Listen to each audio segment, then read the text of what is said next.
दोस्तों, बुरी नीयत का बुरा फल। आइए इस कहानी को सुनते हैं जिससे हमको और आपको काफ़ी सीख मिलेगी। दोस्तों, एक छोटी सी कहानी है। अगर आप मेरे चैनल को सब्सक्राइब या पेज को फॉलो नहीं किए तो फटाफट कर लीजिए। दोस्तों, एक बार की बात है, एक बूढ़ा था। उसे कब्र में से पैसा और कफन निकालने का मंत्र आता था। एक बार वह किसी काम से दूसरे शहर गया। वह रात को एक सराय में रुका।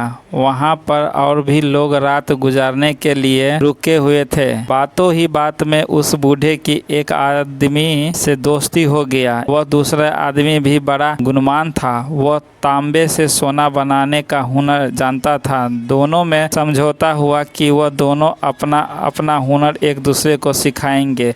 दूसरे दिन उस आदमी ने बूढ़े को तांबे से सोना बनाने की कला सिखाई। बूढ़ा भी बहुत अच्छे ढंग से वह कला सीख गया। फिर उस आदमी ने बूढ़े से कहा कि अब आप अपना मुझे हुनर सिखाओ। बूढ़ा तो सिखाने को तैयार ही था, परंतु उस शहर का कोई अमीर आदमी मरे तो ही वह अपना कला उस आदमी को सिखा सकता था। बहुत दिनों के बाद एक अमीर आदमी मरा। वे दोनों बहुत खुश हुए। बूढ़े ने बाजार से थोड़ा सा मांस खरीदा और उनके 3 टुकड़े किए। शाम को वे दोनों कब्र के पास गए और बूढ़े ने मंत्र पढ़ा। मांस का एक टुकड़ा जमीन पर रखा और उसने मंत्र को जोर जोर से पढ़ा ताकि वह आदमी भी सुन कर सके और याद करे सके। फिर बूढ़े ने दूसरा मंत्र पढ़ा और मांस का दूसरा टुकड़ा कब्र के पास रखा। कब्र में से मुर्दा निकल कर खड़ा हो गया। मुर्दा ने अपने हाथों में से वे पैसा जो लोगों ने उसे दफनाते समय कब्र में रखे थे और अपना सारा कफन उस बूढ़े की ओर फेंक दिया। सारा सामान समेट कर बूढ़े ने तीसरा मंत्र पढ़ा और मांस का एक और टुकड़ा कब्र के पास रखा। मुर्दा फिर कब्र में लेट गया और कब्र बंद हो गया। दोनों साथी वापस सराय में लौट गया। सुबह उठकर दोनों अपने अपने रास्ते पर चल पड़े। घर पहुंचकर उस आदमी ने सोचा कि काश कोई अमीर आदमी मरे और मैं स्वयं भी उसकी कब्र से पैसा और कफन निकाल के हुनर को अंजाम दे सकूं। तो काफ़ी समय बीत जाने के उपरांत उनके शहर में एक सेठ मर गया। सेठ बहुत अमीर था। उस आदमी ने विचार किया कि अब अपने कला को अंजाम चाहिए। वह मन ही मन बहुत प्रसन्न हुआ।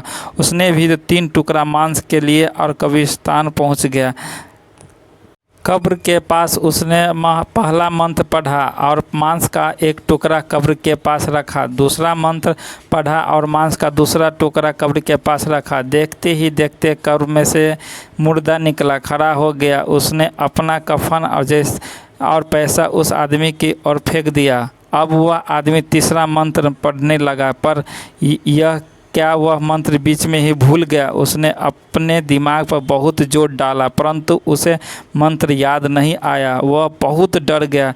भयभीत होकर वहाँ से भागने लगा, परंतु यह क्या, वह मुर्दा भी उसके पीछे पीछे आने लगा। उस आदमी ने घबराहट में कफन और वह पैसा उसी मुर्दे की ओर फेंक दिया, परंतु उस मुर्दे ने दोबारा वह पैसा और कफन उस आदमी की ओर फेंक दिया।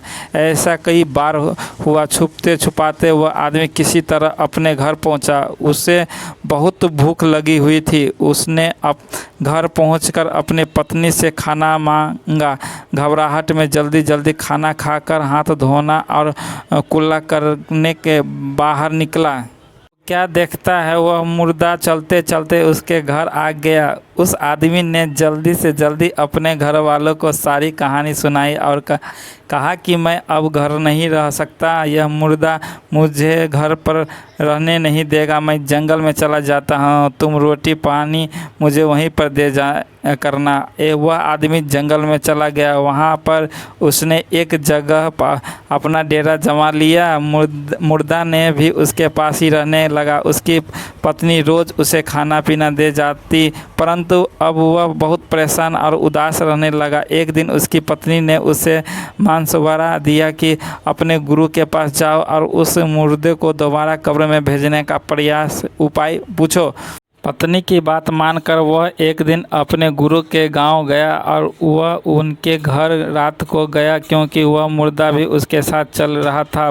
छुपते छुपाते जब उसने गुरु का घर ढूंढ लिया तो बाहर से ही अपने गुरु को पुकारने लगा। उसकी आवाज़ सुनकर भीतर से एक महिला बाहर आई और उसने उस आदमी से पूछा कि आप कौन हैं। उस आदमी ने सारी कहानी उस महिला को बता दी। उस महिला को रोना आ गया। उसने बड़े दुख होकर कहा कि उसके गुरु को मरे हुए तीन दिन हो गए हैं। यह सुनते ही वह आदमी और भी चिंतित हो गए, परेशान हो गए। उसने गुरु की कब्र के बारे में जानकारी ली और सोचा कि चलो गुरु के प्रणाम ही कर आता हूँ। उस महिला ने उस कब्र का पता बताया। उस आदमी ने रात जंगल में बिताई। बड़ी मुश्किल से एक मरे पंछी का मांस मिला, उसके 3 टुकड़े किए। दूसरे दिन रात ढलते ही वह कब्र की ओर चल पड़ा। उसने मंत्र पढ़ा और एक टुकड़ा मांस उस कब्र के पास रखा। उसने दूसरा मंत्र पढ़ा और मांस को दूसरा टुकड़ा कब्र की ओर फेंका। कब्र में से मुर्दा निकलकर खड़ा हो गया। उसने कब्र में से सारे पैसा और कफन उस आदमी की ओर फेंक दिया। शिष्य बोला कि गुरुजी प्रणाम, आप मेरे गुरु हो, मुझे आपके पैसे और कफन नहीं चाहिए, मुझे आपका आशीर्वाद चाहिए। उसने गुरु को नमस्कार करते हुए वह पैसे दोस्तों जब उस जगह पहुंचा वहां वह रह रहा था, वह वहां जाकर सिर पर हाथ रखकर बैठा गया। वह डर के मारे काँप रहा था। इसी तरह डर से उसकी मृत्यु हो गई। अगली सुबह जब उसकी पत्नी उसे खाने देने आया तो वहां पर मुर्दे को देखकर घबरा गए और रोने चिल्लाने लगे। परंतु अब क्या हो सकता था, वह उसे घर पर ही ला सकती थी, क्योंकि बाकी तो 2 मुर्दों भी घर आ जाते। उसने जंगल में ही एक बहुत बड़ी कब्र बनाई और वह तीनों को उसी कब्र में दफना दिया। इसी प्रकार उसने चैन की